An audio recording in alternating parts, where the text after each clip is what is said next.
I'm at Mobile World Congress. I'm here with Marc Allera from BT. Marc, thanks for joining me. Nice to be back at a physical event. It's great.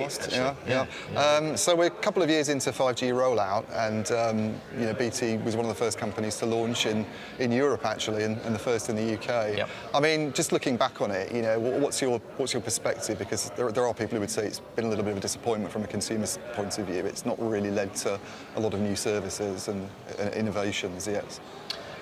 Yeah, I'm really positive on 5G. As you say, we're only a couple of years really into the journey. Let's be honest, of a decade-long or perhaps a bit longer technology evolution, and so we've got to have that perspective. We're at the beginning of the journey.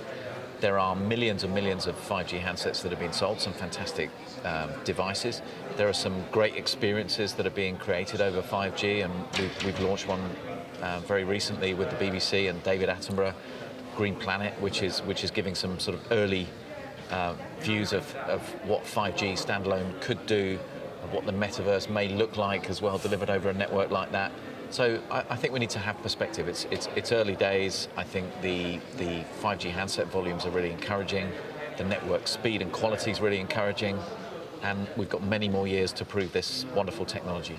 And possibly time to be excited because standalone is kind of around the corner, isn't it, in terms of BT's plans? I think that's right. You've got standalone, we've got the fact that our two networks are coming together, the converged core, so you've got all the benefits of the 5G network with standalone coming together with the fixed network, and what that can mean for network experiences like bonding, like quality of service layers, like slicing, really, really meaningful experiences, I think, for consumers and businesses. So that's not that far away. Yeah. So looking a little bit further ahead, we've got another G potentially on the sort of 2030 horizon. I mean, there's been a bit of talk about 6G at this event and in the industry recently. What's your take on it? Do we need 6G? Well, eventually I'm sure we will. Yep. But at the moment, I think we've got to deliver on the promise of 5G, and we're still very early into that, as I say, decade-long journey.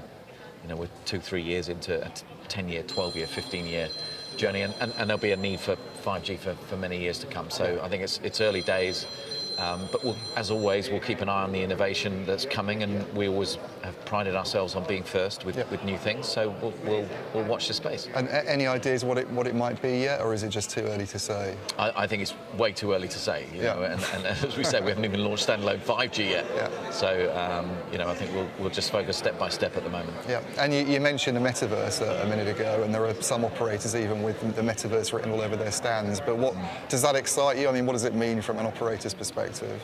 I think we're already experimenting with Metaverse-like experiences, immersive experiences like the Green Planet, using augmented reality, virtual reality to immerse yourself in a digital world, with the physical experience as well. I think it's some years off, and everybody's talking about it, but I think like the internet, it will iterate. There's not going to be one defining launch day where the Metaverse is created. We're all moving towards that, and I think what it will mean for network operators is massive demands on infrastructure and on network capacity and network speeds, reliability, coverage both in fixed and mobile, and that's something we're going to have to really get our heads around. Yeah, great. Marc, thanks for joining me. Thank you.